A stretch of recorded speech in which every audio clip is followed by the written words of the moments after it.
The formula for wealth is you get competent, you learn how to make money, and then you have to protect the money from a tax perspective, and then you make it grow. My goal was always to get to real estate through construction. It was always the goal. The property I just bought, I'll give you an example, 3.7 million, 64 units. We're gonna raise the rents. But what I really, really, really want is the depreciation against my active income in the construction business. Robert Kiyosaki talks about this a lot. He's like, what you want it to get wealthy is you want good debt. Good debt cash flows and depreciates. Good debt, explain that. Yeah, good debt. So good debt is like my property, let's say, it's around an 8 cap. So I'm gonna get positive cash flow from it. But what I'm gonna do is I'm gonna hire an engineer to do a cost segregation study and depreciate the property. So Tom Rulewright has a book called Tax-Free Wealth. His goal of the book, in my opinion, is to get people to look at the IRS as a partner, not somebody stealing from them. That's a huge shift. It is a major shift. And the reason it's a major shift is that the government knows they're slow. They know the private sector is substantially faster, work more efficiently than they will. So instead of them going out and trying to do it themselves, they'll create tax breaks or depreciations. So for example, I buy my property and it cash flows and I depreciate it. Let's say the depreciation goes past cash flow, just for an example. So that means all that money I made, I don't pay taxes on. Anything that's left over, I can put against my active income in my business. Okay. So let's say I'm an S Corp and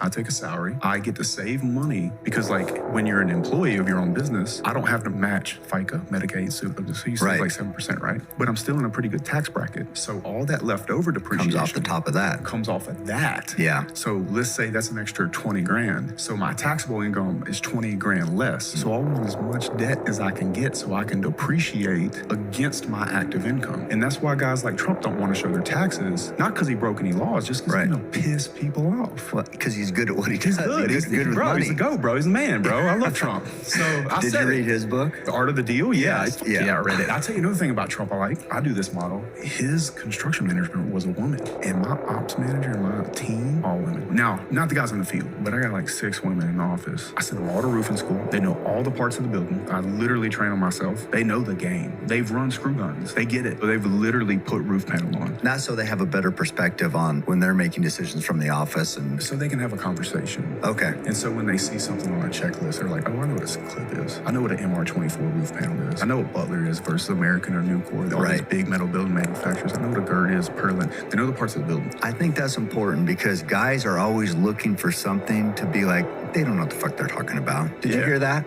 Yeah, so it's like just not even knowing the lingo, even if you've nailed everything else, because you don't know the one lingo thing that guys talk about, they'll discount everything that they've said. So I think that's smart. Bro, and they're killers too. One thing I really want to clear up this year, because of the space I'm in and some of the collabs I do, is that I don't think women are stupid, bro. Women are very, very powerful. Men and women are equal. They're good at different things. So they're very organized. I feel like they are quicker to be on board with a mission. You know, I mean, my guys are, man, they love me. I don't have a lot of beef with my guys. But also I'm big enough where my guys know that if they get fresh with me, I'll just fire them and replace them. With men, I think it comes down to respect. So when I'm like, hey, listen, Eric, tie off on the roof, but I don't do that anymore. And the reason why is because why I threaten him? Because men want to do this. Yeah, they want to lock challenged. horns. They want to. It's just natural. I'm not even mad at the guy for it. Art of war, why fight the war?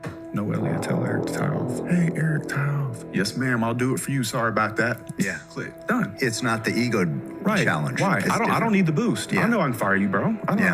I don't want, dude, I love you. I don't want to fight. Like, but I'll tell you another thing. He might have gotten a fight with his wife last night. He might have went to the bar with the guys. It's hot as hell outside. I don't know what's going on. Like, I don't, you know? And so to me, man, it's way less about ego and more about like, what can we do to get it done? How can I set the formula up and the plays up for it to run smooth? Putting people in positions to succeed. I feel like that's not my number one job, is to set people up to be graceful and then love them anyway.